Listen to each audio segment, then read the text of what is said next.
All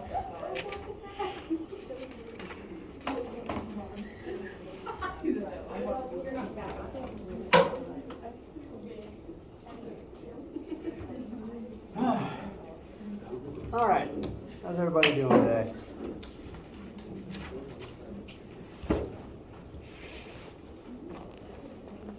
Okay, some nodding. Nodding is good. Hope you had nice long weekends. I certainly needed that nap. So, that's back on.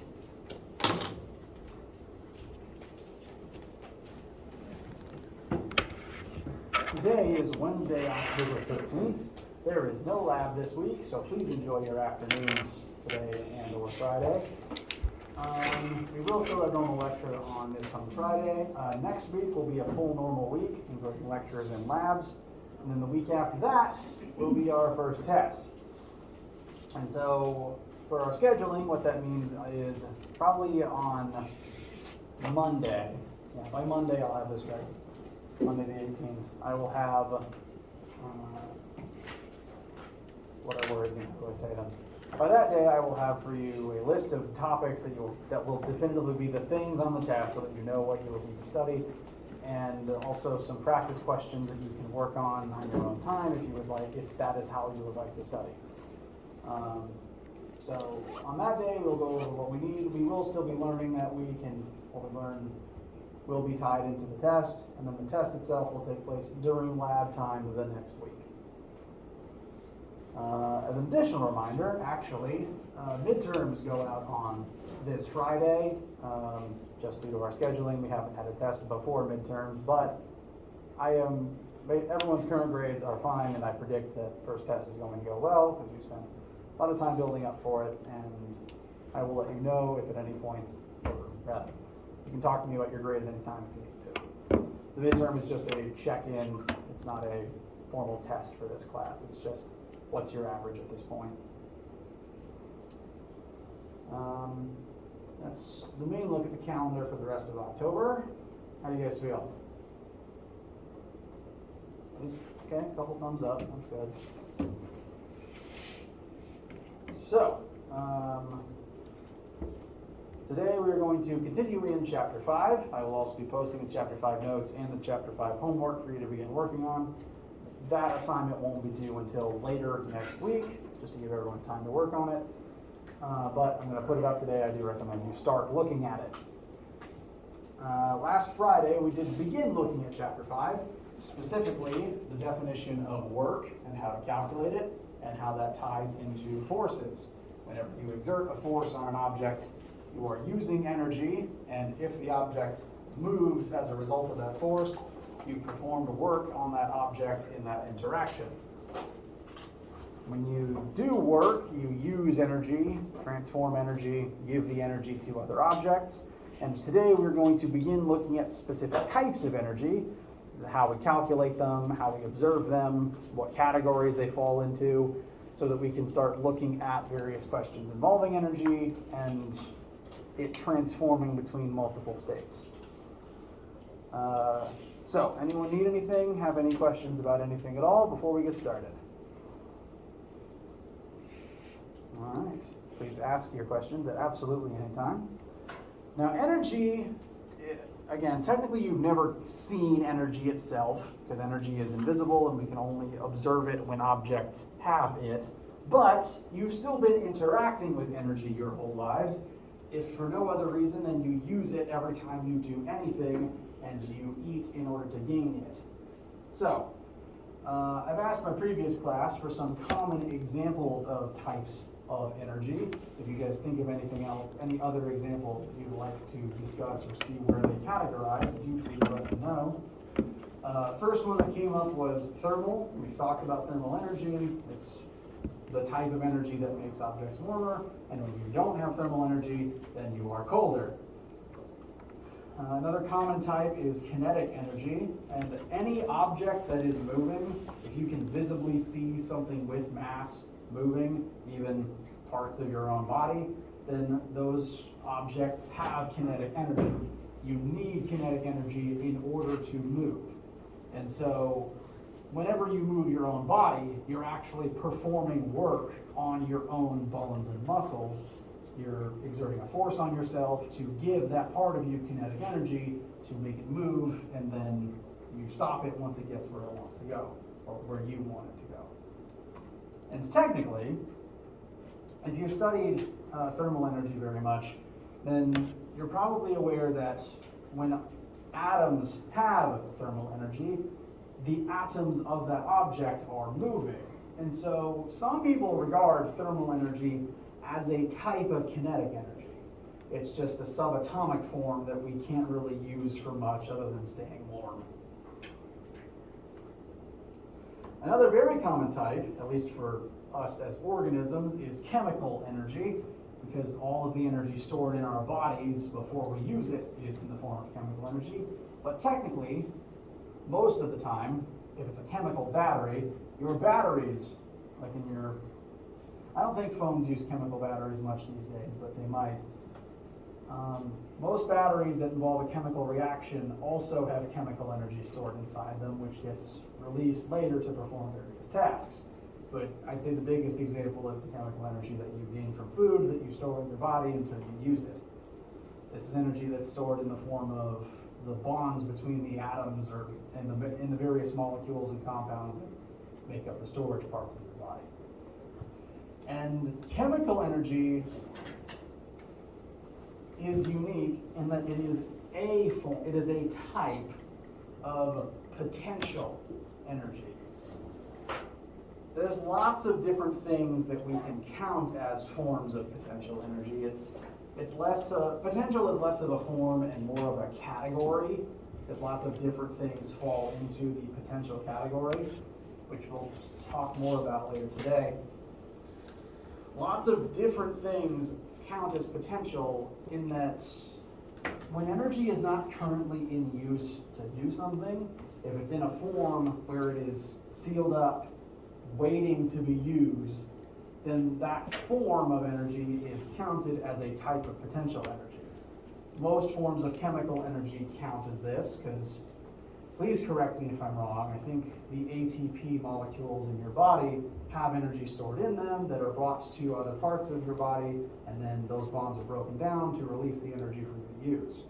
So while it's stored in the ATP, that would be chemical potential energy, because it's waiting to be released. Again, a battery is also a good example, because that's literally storing energy for you to use later. Another type of potential energy, and the type we're going to spend the most time talking about this semester, is gravitational potential energy, which is far too many syllables for me to say out loud and write, so I'm frequently just going to call it GPE.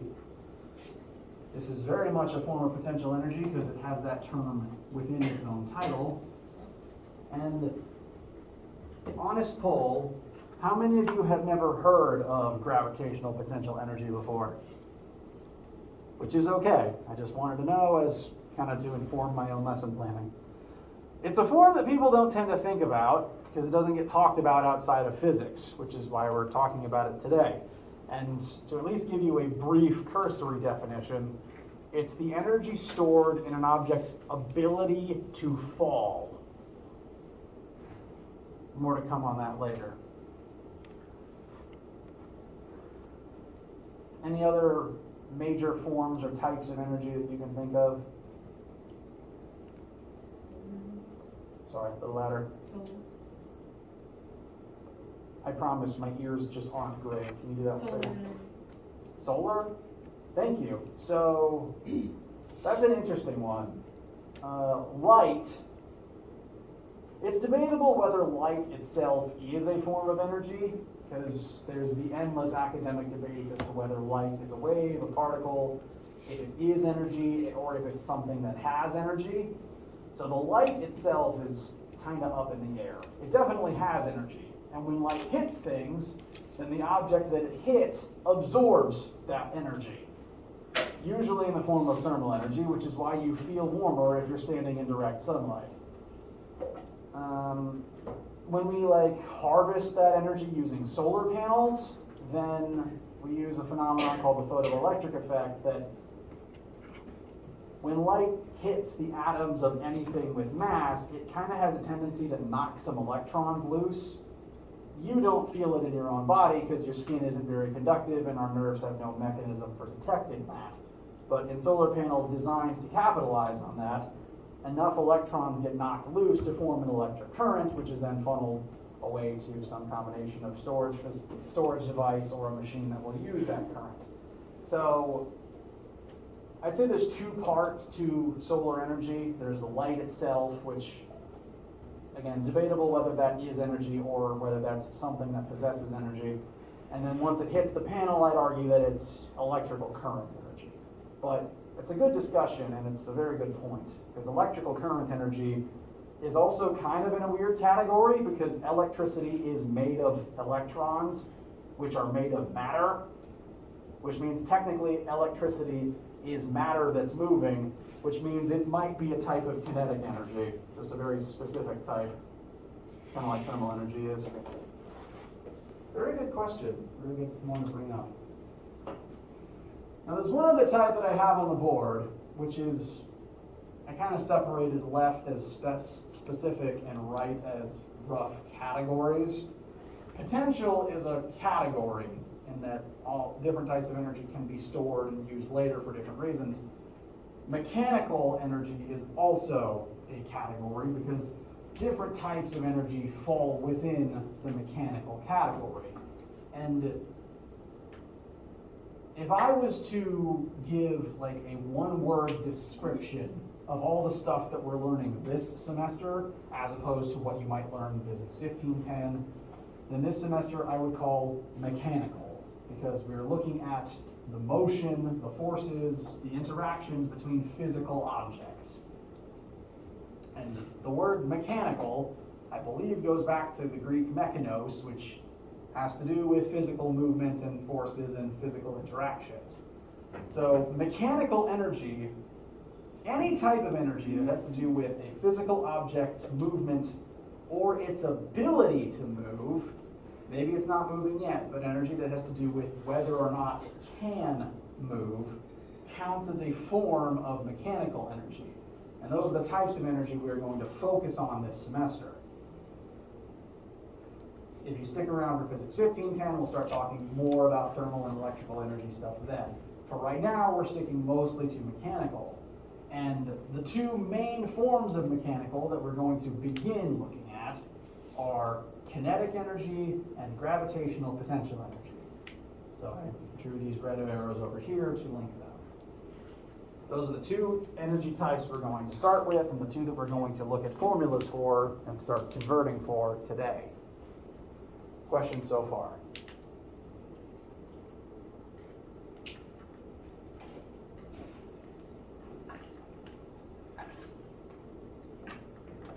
All right.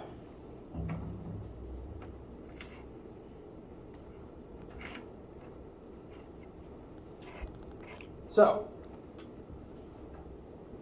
definition of kinetic energy is the energy of movement. If an object with mass is moving, then that object is automatically in possession of kinetic energy. If it didn't have kinetic energy, it wouldn't be moving. Whenever you do work on an object with the goal of making that object move, the work that you're doing is to impart kinetic energy into the object. If you throw a baseball and do like 100 joules worth of work, then ideally you would have given 100 joules of kinetic energy to the baseball, which it then uses to move. That's how an ideal setting without friction works. So, again, we like to, in physics, we tend to turn our written descriptions into formulas. This is going to be our formula for kinetic energy. This is going to be one of the few variables that involves two uppercase non-subscript letters next to each other. I'm going to keep it abbreviated as KE rather than try to shorten it to a single letter. I just find that it works better that way. And it's still a form of energy, so the units for KE are joules. Now, the kinetic energy possessed by an object is equal to 1/2 times that object's mass in kilograms times the velocity of that object squared. So if an object doesn't have mass, which probably means it isn't an object, then it doesn't have kinetic energy, which is kind of the reason why it's debatable what light is, because it doesn't really have mass. Similarly based on the formula, if an object has a velocity of 0, it does not have any kinetic energy in that moment. So you need to have both things to actually be in possession of energy in the kinetic form. And it's worth noting, the velocity term is squared, which means that the faster something is going, the exponentially, it will need even more energy to go faster. Say you want to double the speed you're moving at, then you would need quadruple the kinetic energy, since the 2 times would then get squared. Which is why moving faster automatically simply costs you more in terms of the energy it takes for your body to do that, or even for your car to do that. Speed is expensive in terms of mechanical energy, at least. The faster you drive your car, generally speaking, it will take more energy to be at those faster speeds, and it will cost you more gas. There are some exceptions to this involving like gears, especially if your car is at a stick shift. But generally, faster is more expensive. It will eat up your gas quicker. So if you're like low on gas, might not feel like it, but the best thing to do is to go slowly till you find a gas station. Similarly, if you are physically low on energy in your physical body, don't run.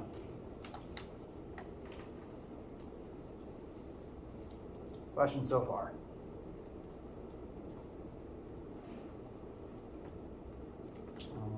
One second, just going to edit one tiny thing.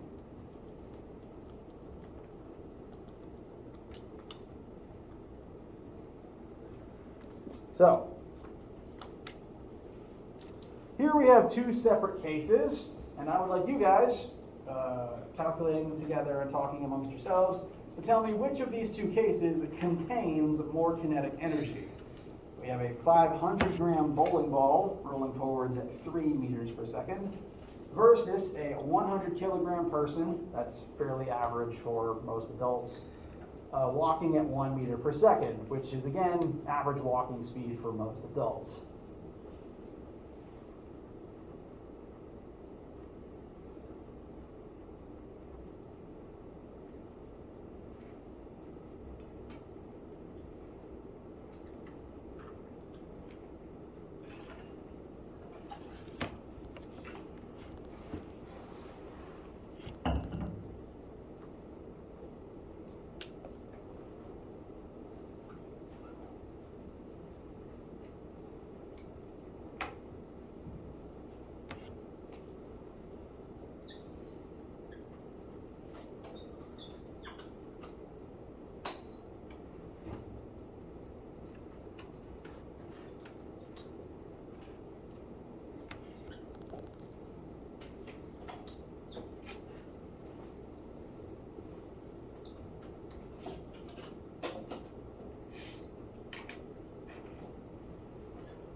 What might your preliminary answers be pointing you towards? And do you notice anything specific that needs, say, changed before you actually do these calculations? 5,000 needs to be changed to 5. Correct. All of our formulas take kilograms. So you need to plug in 5, not 5,000. After you make that change, which one's going to have more?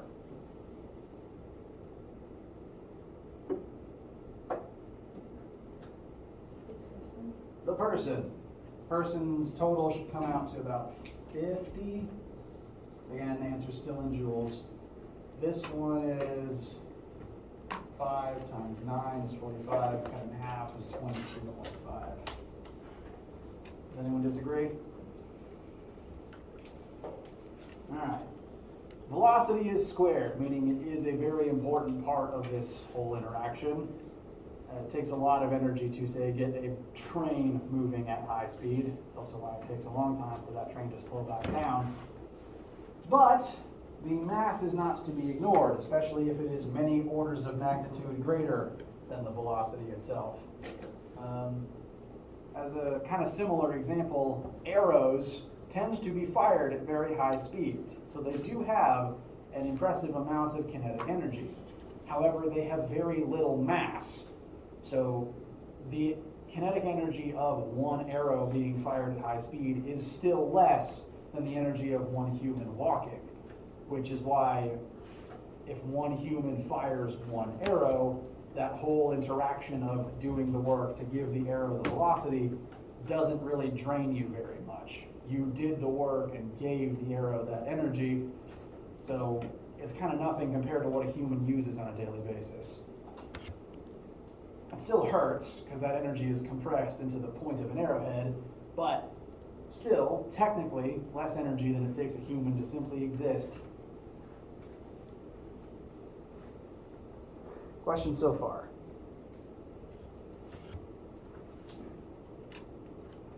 All right. So, kinetic energy is a form that you've observed objects move